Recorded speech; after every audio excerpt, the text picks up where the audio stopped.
as requested. Sell the bell. You demand, we deliver. Yep. And so everybody knows that we've got a special guest, Dale.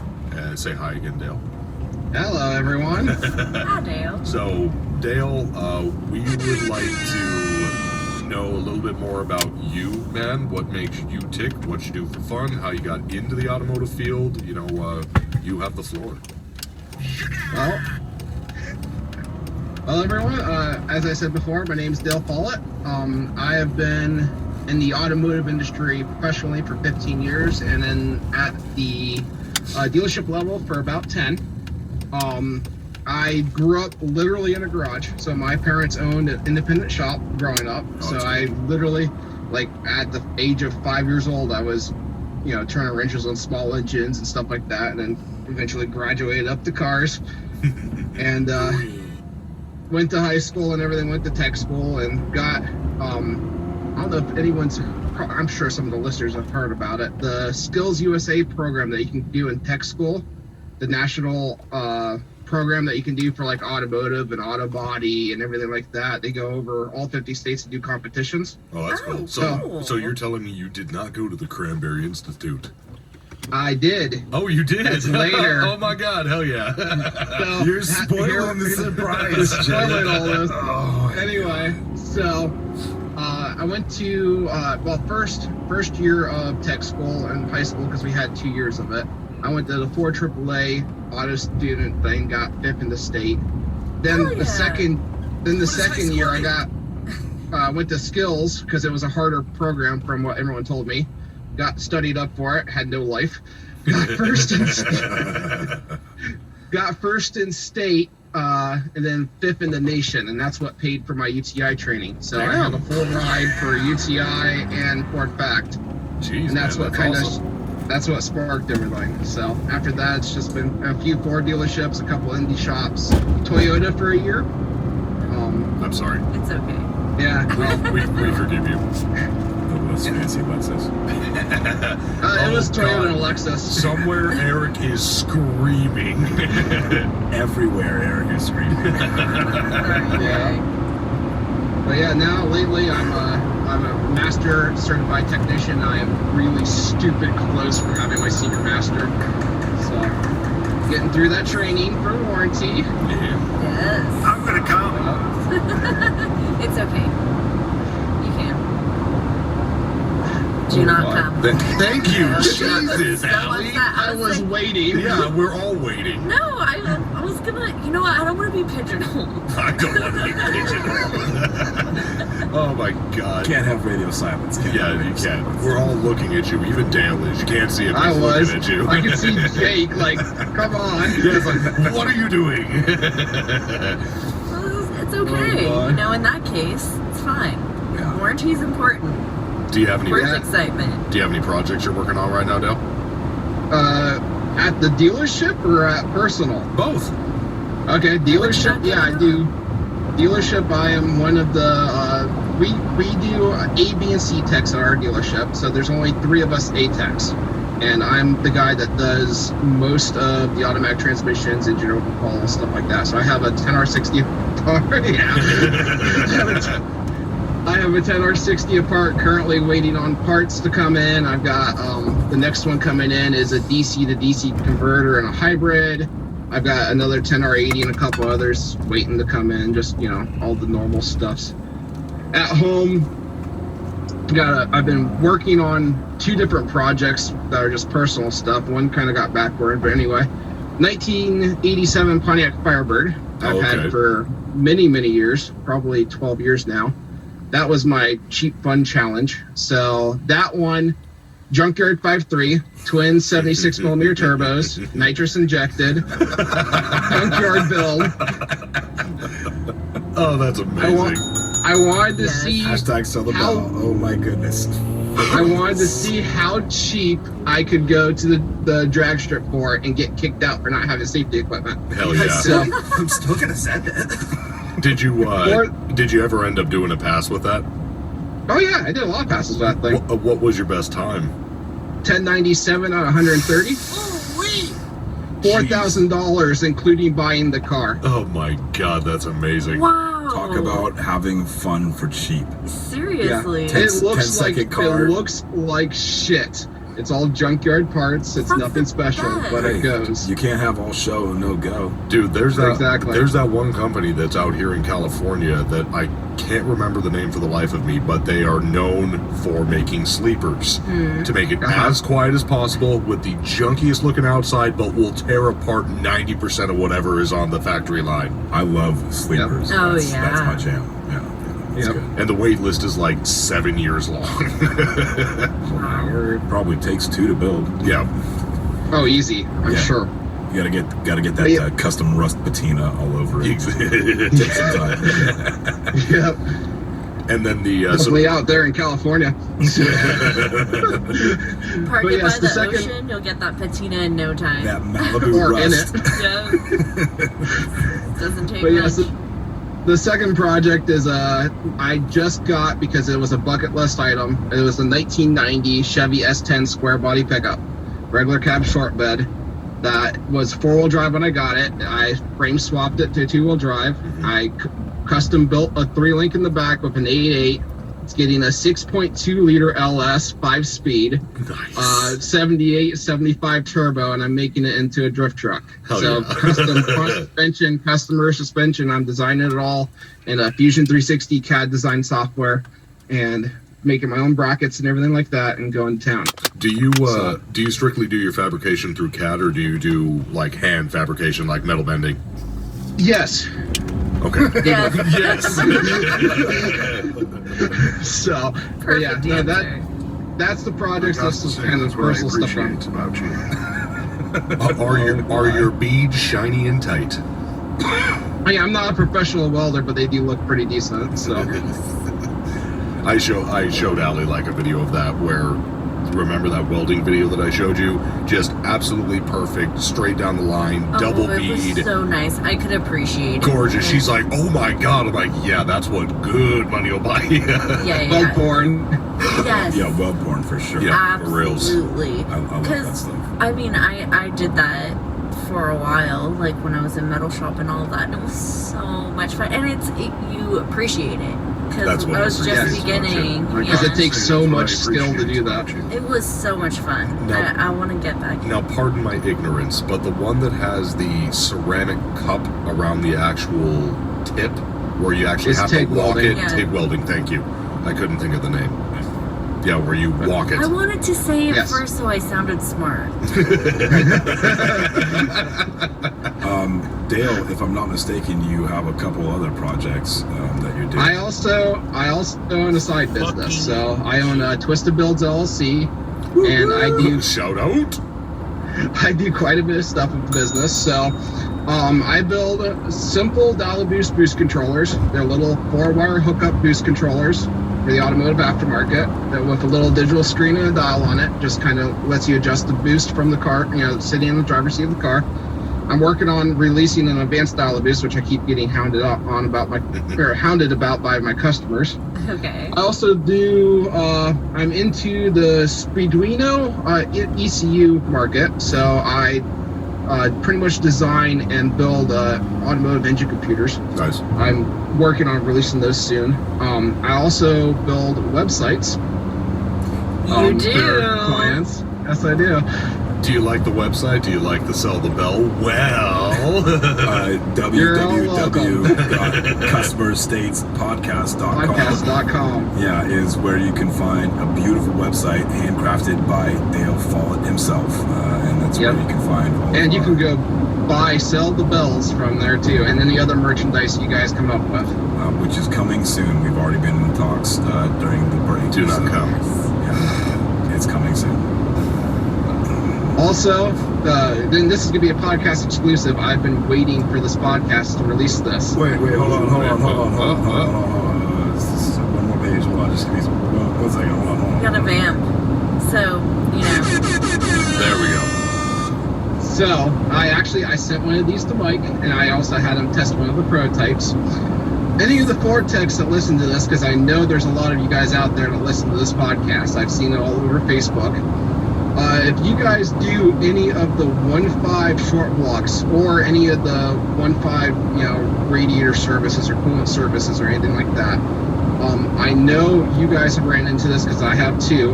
The 1.5 and the Ford Escape 2013 to 2019 Ford Escapes, Ford designed it with the most asinine spot for the radiator drain plug. It is literally a 90-degree corner into the radiator support, and there's no room to get anything there. Into the side of the thing, right? Like there's no room, there's no access room. Normally you would put like a pair of pliers or something like that on it and twist it with pliers, but you can't even get the pliers. You can't get there. So what do they want you to do to access it? They want you to replace it. Try your best. You get the hickory wand with the phoenix tail inlay and abracadabra, and That's Hermione's, right? Yes. whatever.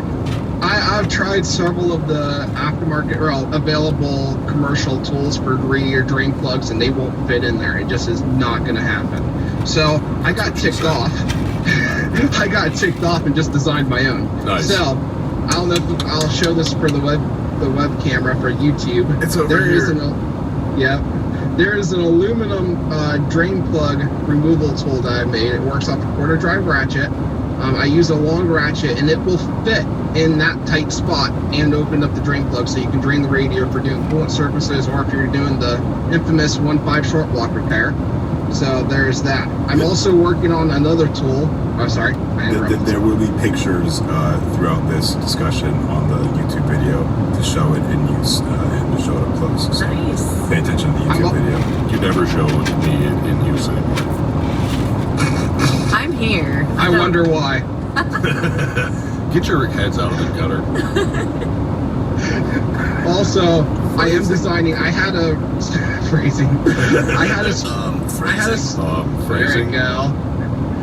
I had a special request as well. I'm also designing, and Mike, I'm sure, has ran into this, the the degas bottle caps on a lot of those things will stick and freaking bind, and you can't get them off. And you can put channel locks on there, and you'll bar the cap while the kingdom come.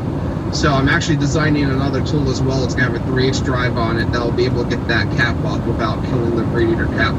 So that way the customer's not gonna have to replace the cap as well. Yeah. So These are So popular caps on the Focuses, Escapes, F-150s, Edges, most all the newer Ford products, even like the 21 F-150, they all are using the same cap because I've actually tested my prototype on all of them so far. Oh, So, fancy.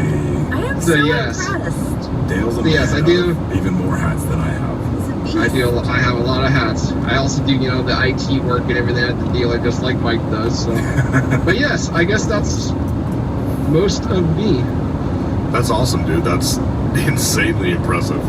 Now you understand why I don't really watch TV much. Yeah, well, you know what, Because man? you're super busy. I was I'm gonna say, busy. yeah, I was gonna say, if my brain spit out that many ideas, I don't think I'd have any time to do anything either. Well, so also think about this. Dale's 2 hours ahead of us. Right. So in his real time, it's 3. 3 hours ahead. So Yeah, it's almost 10. yeah, so it's almost 10 o'clock in his time. Right. So that's What time do you wake up in the morning to go to work? About 6. Okay. And I go to midnight I go to bed around midnight or so. Okay. He's a sleepless elite. No, Lots of coffee. Lots of Yeah. coffee. Oh my lord, that's awesome. Yes. I'm just I also do the so- parts cannons. I forgot about that Oh, a little yeah. bit. And yes, I will get you one, Jake. That's coming. Perfect. You know, man, I gotta sit down and talk with you, or meet you and Mike. I need something specifically there? for service. Oh, you're gonna get something specific for service. Oh, What I do you am. Oh, sweet. dun dun dun. Actually, I'm That's the sound bites Oh, for you're that. gonna get something. I am super stoked. mean? But yes, we can sit down and talk at some point. Sweet, that's awesome. So real quick, Dale had mentioned that he makes the parts cannon and the hashtag Cellabell boxes for us. But for those of you who are enthusiasts about the podcast and enjoy the hashtag Cellabell, you can easily get them by emailing us at customerstatespodcast@gmail.com or by visiting our Facebook page at facebook.com/customerstatespodcast and emailing us or mailing us there or direct messaging us there, however you want to put it. Or you Send a can also- carrier pigeon for all I give a damn. Man, I'll tell you my I'd address be if you so want to send a impressed. pigeon. I got bird food for days and nights. He does. Can confirm. Can So, confirm. you can also find the hashtag Syllabel at a wonderful website called www.customerstatespodcast.com, made by an amazing man called Dale Follett from Twisted Builds LLC. You can also Thank find you. him at Twisted We're Builds. not worthy. Something. So, Dale, not only are you a crucial part of the Customer States Yes. family. Customer States family, Yeah. but you're also a fan of the podcast somehow, right? You enjoy Yes. You say somehow like that's a bad thing. Yeah, yeah. I mean, more like addicted. I've listened to every episode twice so far. Seriously? I'm dead serious, yes. We appreciate it, dude. So, Yep. you had mentioned to me that you liked our first car, the Extra Mediums episode. Oh, Our first car. yeah. Oh my god, I forgot about the extra medium. Well, not the actual, but I forgot extra mediums, the actual verbiage. Yes, the verbiage of it. So the Extra Medium story, those are great stories, and you kind of wanted to expand on that and say, what are, we know about our first car stories, but what are our daily driver stories? So do you want to go ahead and kick that subject off? Sure. So, my current daily driver is a 2012 Ford Fiesta. So, What color? silver. Silver, 4-door, 4-cylinder, 5-speed manual, because Lord forbid me get a DPS 6. For those of you that don't know, Plain. that's the dual clutch, quote unquote dual clutch transmission that It's crap. Oh. It's crap. Thank you, Dale. It's made me a lot of money over the years. So It's made me a lot of money too. That's why I don't own one. thank you, thank you very much. But yes, no, I drive 40 miles one way to my dealer, so it's 80 miles a day. And because of that, I needed something that was fuel efficient. So it gets about 37 miles to the gallon highway, which I live in the middle of Timbuktu nowhere. It's cornfield all the way to work, so it's all highway. Nowhere. How many miles, or what's on the odometer? So I bought it 3 years ago with 40,000 miles, and now it's got 101 as of today. Yes, I put some miles on it. And I'm But sure it still runs like a top. Yeah, I did the 90K to it, and I keep up with it. Just because I drive it so much, I can't have that vehicle go down. Did you hear So- that, everybody? Keep up with your maintenance, and your car will Yeah. love you. It's Imagine. exactly. Imagine that. Thank you. That was perfect. I'm not one of those technicians that just like, oh, that'll be fine. I actually keep it up, keep maintenance up with it because I need to rely on that thing. Yeah, reliability costs. They always Yes. joke about the mechanic's car is the worst running car It's ever. the last one you want to buy. Yeah, well, Normally. it's not always true because some of us actually give a shit. Right. Excuse Yes. my French. Well, they say that with a lot of different professions too. Like the painter's house is always the one that The needs last to be house to painted. get painted. Yeah, Yeah. exactly. Like Or my we- dad was a plumber, and all of our stuff is all Oh like. my god, the water pressure at her house is godly. Oh my god, it's too much, Yeah, you'll and cut, I don't know how to undo it. you'll So- cut through a 2x4 just with the sink pressure. It seems like a few reducers off the main might do it, but Yeah. Well, come over this weekend and show me what to do. I'm gonna need about tree fitting. I need about tree fitting. That's on a different page. It is on a different page, honestly. Dale- This is the band of my Dale knows Kevin, what's come up. back. I took care of it for you. I would hire somebody if we made money off this freaking thing. need about tree fitting. But it's really hard to get done. Okay, so Tell us about your gorgeous daily driver that we drove through the desert. Yeah. my Multifunction. my almost bone stock Ford Ranger, And you know what, man? and It I did better. reminded everybody every 5 minutes how almost stock it was. Yep. Well, hey, man, it did better than some of those TRD 4Runners that we're rolling through. So, okay, so here's my current daily driver. I drive a 2004 Ford Ranger with the 4-liter single overhead cam V6. It's the 5-speed, 5R55 transmission, 4-wheel drive. It's the dark gray with the camber shell on it.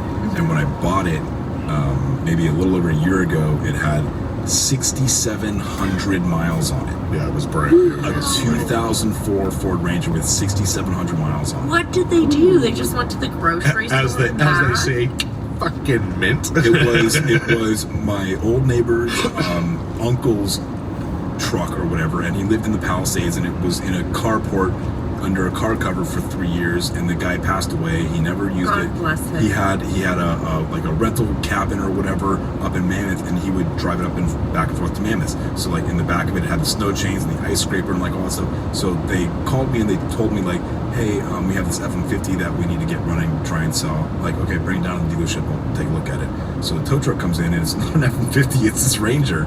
You know, like, it's beautiful, it's clean, you know, it's not molested at all. And okay, so I'll Oh, go. that's a word. That's a strong Yeah, word. so I go grab the battery jumper and hook it up to the battery, and it's got 6,700 miles on it. And so I tell them like, okay, It's a peach. so I'm like, Yeah. okay, well, you know, I'll get this thing running for you, and I'll help you advertise it on, you know, on Auto Trader and stuff like that, and I'll put signs on it and park it in front of the dealership. And then Mike went, wait a minute. Then I drove it home, and I fell in love with it, and I bought it. Nice. And so right now I've done the cheapest. That's awesome. I bought the cheapest lift kit that I can. It's just torsion bar, keys, and shackles, and put some tires on it. Put an off-road bumper on it with a winch, so that I don't have to worry about getting Winch. unstuck.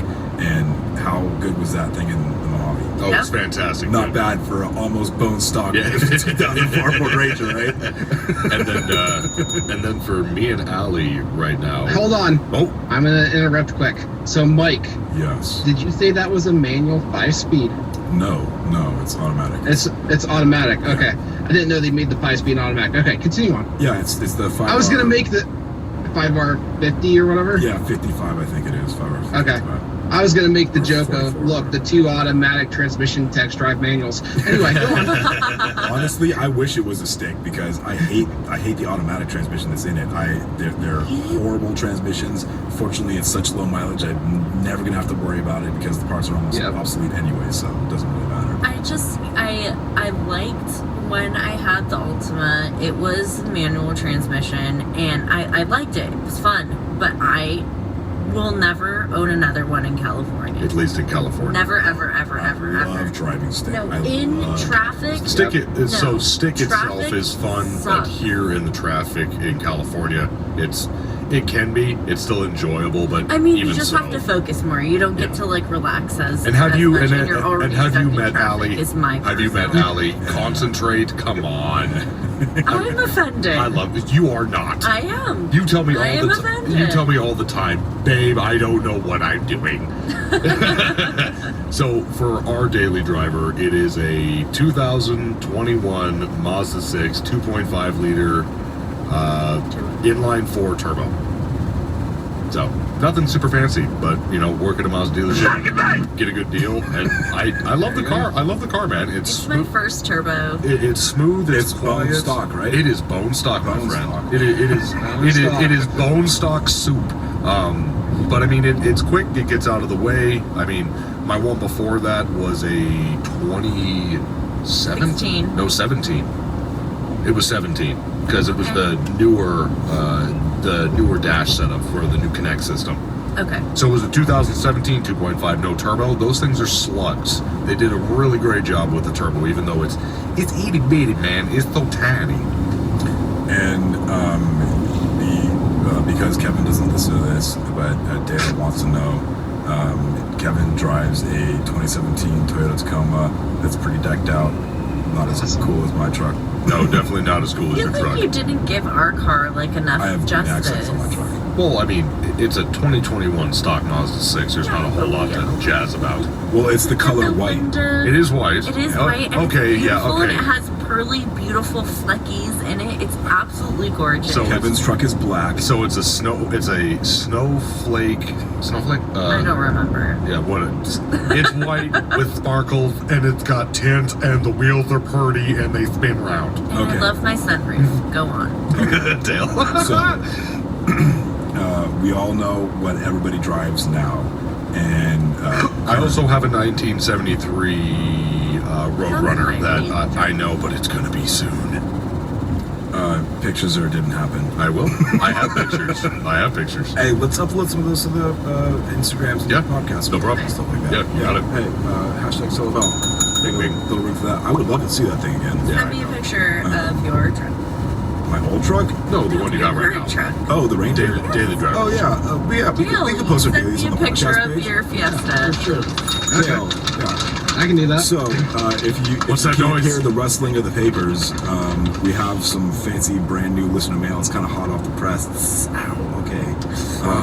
However, before we get into that, I just want to give a really quick shout out to Jean-Luc and Tyler. Jean-Luc and Tyler. They are still helping keep the show running on Anchor.fm. They are our first and second, listener sponsors. Yeah. So what's all your others' excuses? Yeah, no, seriously, boys, we really can't thank you We enough. appreciate you so much. And if y'all ever need anything from us or want anything from us, If you're ever over here for Jean-Luc, some shut the reason, door. you know how to reach us. Please get Yes. in touch, okay? Yes, hi. Thank you. And now, wave to them. They're watching. And now, for your listening pleasure, Dale, the soft- wave. Dale, wave. Dale, wave. Dale. There you go. Okay, good. And now, for your listening pleasure, the soft stylings of Alaire Paul. Hello. Hello. Sorry, I feel like that wasn't soft enough. Hello. Hello. So, Chet wrote us from Wisconsin. For our listener mail For segment. our listener mail segment. And he thanks us so much for making the show and taking times out of our day, which we really appreciate that. We do it for you, Chet. Yeah, it's nice. It's a nice little, Boost. let your hair down. I got to say, that's what I appreciate about you. That's right. And so he was listening to the podcast when we had the newer techs on, and he remembers the frustration of when he first started. And it says, and then to the stage of suddenly in your career when you lost track of time and become the technician doing the teaching. So I guess that makes me kind of old. Of course, I'm still cool. Cooler than guys I learned from. Maybe. Huh. Anyways, during the show, the phrase taking a piss came up. We for sure use that here, but it for sure caused me to flash back to an incident where I've never talked about before. I will refer to it as the piss incident of 2002. PTSD. You see what I did there? Ooh. Yes, I see that. Thank you. So he goes on to say, the dealership I worked for then had a quick lane. I was on the Sunday morning shift. Cars would be parked outside with mostly older people waiting to get in. The sort of people that were mad that the door was not unlocked 10 minutes early. I know, right? Our general mentality on those days was see who could get through the most cars the fastest, no mistakes, with full inspections. Mistakes are just in general losing what was going to cost you an adult beverage round or two. So if you make a mistake, you're buying You owe a round. And that was going to be based on their score later. So he picked up an RO off the stack and headed out to a Mercury Grand Marquis. Which, by the way, is what my dispatcher just bought from one of our Oh, customers. really? Thing's a tank, and it is that old, red mauve color. Those are full I know frame that vehicles. color. Those are Yes, Yes. Yep. they are tanks. Absolute. So he agrees. He says it's a great car, it's easy to service, in and out, banking those numbers for later, or so he thought. As he drove the car in, all two posts, he noticed that the rear area felt a bit moist.